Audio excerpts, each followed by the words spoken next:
दिल्ली की शिक्षा मंत्री आतिशी जी, यहाँ पे आए हुए शिक्षा विभाग के सभी ऑफिसर्स, इस हॉल में मौजूद सभी principles, vice principles, teachers, students, सभी भाइयों बहनों, माताओं, बुजुर्गों, आप सब लोगों को मेरा नमस्कार, सबको मेरा प्रणाम। सबसे पहले शिक्षक दिवस की आप सब लोगों को बहुत बहुत शुभकामनाएं। दिल्ली के सभी शिक्षकों को शुभकामनाएं, देश के सभी शिक्षकों को शुभकामनाएं, दुनिया के सभी शिक्षकों को बहुत बहुत शिक्षक दिवस की शुभकामनाएं। अभी बहुत सारे टीचर्स को अवार्ड दिया गया, उन सभी टीचर्स को मैं बहुत बहुत बधाई देना चाहता हूं। उन्होंने अपने अपने क्षेत्र में, किसी ने किसी क्षेत्र में, किसी ने किसी क्षेत्र में अलग अलग तरह के काम किए। कई प्रिंसिपल्स को अवार्ड दिया गया, उन सबको मैं बहुत बहुत बधाई देना चाहता हूं। आप लोग इसी तरह से अपने काम में आगे बढ़ते रहें, खूब तरक्की करें, खूब बच्चों को पढ़ाएं, ऐसी मैं भगवान से प्रार्थना करता हूं। आज का दिन दिल्ली के लिए खासकर विशेष दिन होता है। इसी त्यागराज स्टेडियम में न जाने मैं कितने पूरा साल में शिक्षा के कितने कार्यक्रम अटेंड करता हूं, और मोस्टली कार्यक्रम जो हैं वो सरकारी स्कूलों के साथ होते हैं, सरकारी बच्चों के टीचर्स के साथ होते हैं। आज का दिन होता है जब संगम होता है सबका। यहाँ प्राइवेट टीचर्स भी होते हैं, प्राइवेट स्कूल्स भी होते हैं, सरकारी भी होते हैं, एमसीडी वाले भी होते हैं, एडेड भी होते हैं, सेमी एडेड भी होते हैं, एनडीएमसी के भी होते हैं, सब स्कूलों के टीचर्स होते हैं, और सब यहाँ पे एक साथ मिलके शिक्षक दिवस को मनाने के लिए आते हैं। हमारी संस्कृति में बड़ा फेमस दोहा है। हमारी संस्कृति में टीचर को भगवान से भी ऊपर का दर्जा दिया गया है। गुरु गोविंद दोऊ खड़े, काके लागू पाए, बलिहारी गुरु आपने, गोविंद दियो दिखाए। गुरु ही गोविंद तक जाने का रास्ता दिखाता है, तो गुरु की महिमा जो है वो भगवान से भी ऊपर की मानी गई है। जब हमारी सरकार बनी थी दिल्ली में, हमारे मन में ये तो था कि स्कूलों को ठीक करना है, शिक्षा को अच्छा करना है। गरीबों के बच्चे सरकारी स्कूलों में जाते हैं, उनको अच्छी शिक्षा नहीं मिलती है, उसे भी ठीक करना है।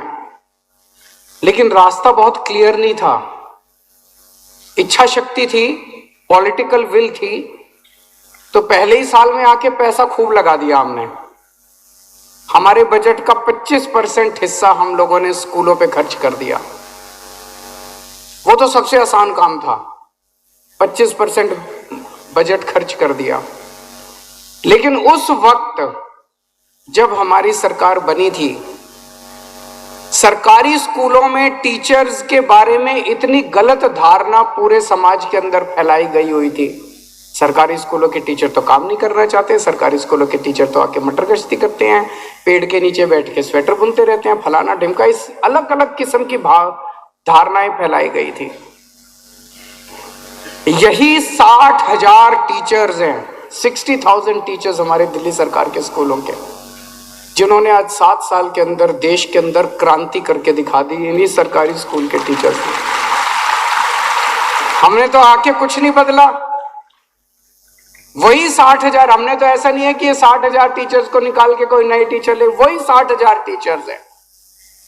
क्या किया हमने टीचर्स को सम्मान देना चालू किया, उन लोगों को इज्जत देनी चालू की, उन लोगों को महसूस होने लगा कि अब कोई सरकार आई है जो वाकई शिक्षा पे कुछ करना चाहती है। नहीं तो ऐसे होता था कि सरकारी स्कूल तो एकदम किसी भी सरकार की लास्ट प्रायोरिटी में होते थे, लास्ट प्रायोरिटी होती थी किसी भी सरकार की।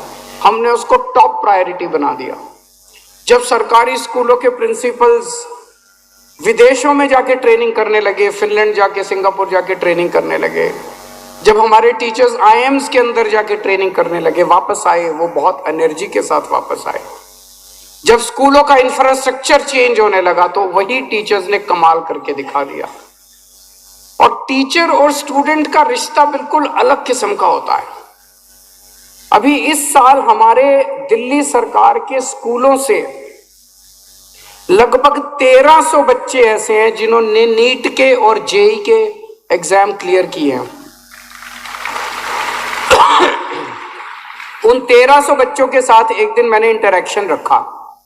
वो 1300 बच्चे भी आए, उनके पेरेंट्स भी आए, उनके टीचर्स भी आए और उनके स्कूलों के प्रिंसिपल भी आए। वहां पे मैंने 25-30 बच्चों को खड़ा, अलग अलग बच्चों ने अपने एक्सपीरियंसेस शेयर किए।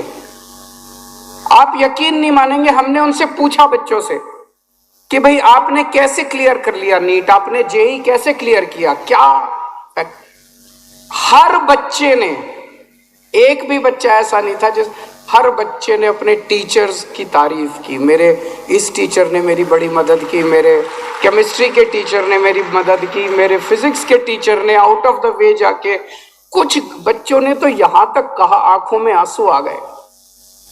गरीब बच्चे हैं, घर में कुछ नहीं है, तो कुछ बच्चों ने यहां तक कहा जी मेरे को गाइड की जरूरत थी, मेरे पास पैसे नहीं थे, मेरे टीचर ने अपने पैसे से मेरे को गाइड दिला दी। ऐसे भी टीचर्स हैं। तो टीचर्स का और स्टूडेंट्स का रिश्ता एक अलग ही किस्म का होता है। मतलब माँ बच्चों का और पेरेंट्स का रिश्ता जो होता है उससे भी ज्यादा पवित्र और उससे भी ज्यादा अच्छा रिश्ता टीचर्स का होता है और जिंदगी भर चलता है। मेरे को आज भी याद है मेरे 9th और 10th क्लास के टीचर्स। हमारी एक दुआ मैडम होती थी, संस्कृत पढ़ाया करती थी। हमारी एक मलिक मैडम होती थी, ज्योग्राफी पढ़ाया करती थी। एक चोपड़ा मैडम होती थी हमारी, वो बायोलॉजी पढ़ाया करती थी। किस तरह से सारी जिंदगी याद रहते हैं टीचर्स। अगर आपके बच्चे, आपके बनाए हुए बच्चे कल कुछ बन जाएंगे, मैं आपको यकीन कहता हूं आपको वापस आके आपके पैर छू के आपका शुक्रिया अदा करके जाएंगे आप सब टीचर्स।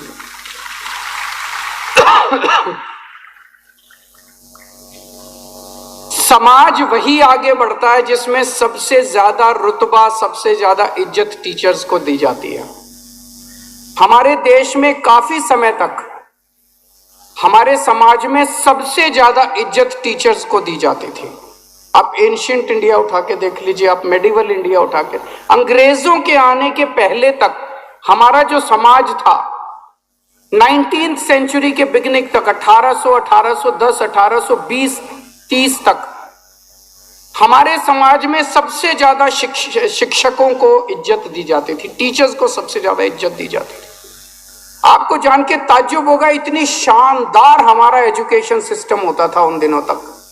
एक एक गांव में, देश के एक एक गांव में स्कूल होता था, हर गांव में स्कूल होता था। उस स्कूल में हर बच्चे को, चाहे वो जमींदार का बच्चा हो चाहे किसी का बच्चा हो, सब एक साथ वहां पे रेजिडेंशियल स्कूल होता था, पढ़ने जाना पड़ता था। अंग्रेजों ने आके वो सारा तय, अंग्रेजों में, इंग्लैंड में उस टाइम इतने स्कूल नहीं थे जितने हमारे इंडिया में स्कूल थे।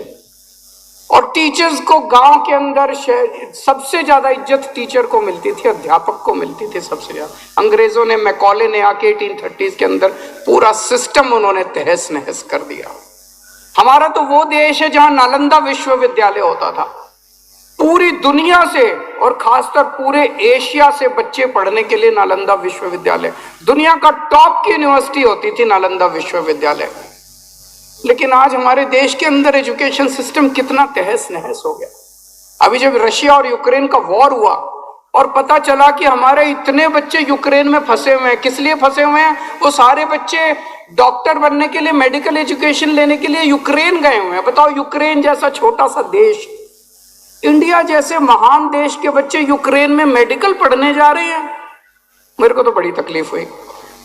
पूरी दुनिया से इंडिया आने चाहिए ना बच्चे मेडिकल पढ़ने के लिए, हमारे बच्चे यूक्रेन जा रहे हैं पढ़ने के लिए।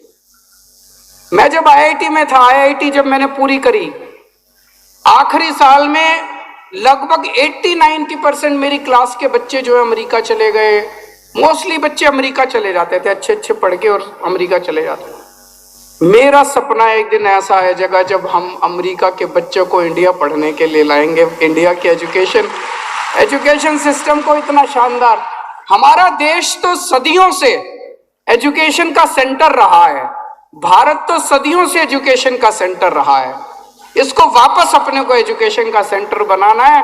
अपना सपना तब पूरा होगा जब पूरी दुनिया के बच्चे, किसी ने मेडिकल करनी है इंडिया में आएगा, किसी ने इंजीनियरिंग करनी है इंडिया में आएगा, किसी ने रिसर्च करनी है इंडिया में आएगा। इंडिया के अंदर हमें ऐसे अच्छे number 1 world class centres education के हम लोगों को तैयार करने हैं। एक आखिरी बात जो सबसे जरूरी है, अगर शिक्षा हम लोगों को जॉब के लिए, रोजगार के लिए तैयार ना करे तो उस शिक्षा का कोई फायदा नहीं। फिर वो घोटने वाली शिक्षा है, बस रट लो बैठ के, रटते रहो, उसके बाद बीए कर लो, बीकॉम कर लो, बीएससी कर लो, कुछ नहीं निकलता। अभी 12वीं क्लास में सरकारी, दिल्ली के सरकारी स्कूलों में हमने बिजनेस ब्लास्टर्स प्रोग्राम एक शुरू किया है, उसके नतीजे बड़े अच्छे आ रहे हैं।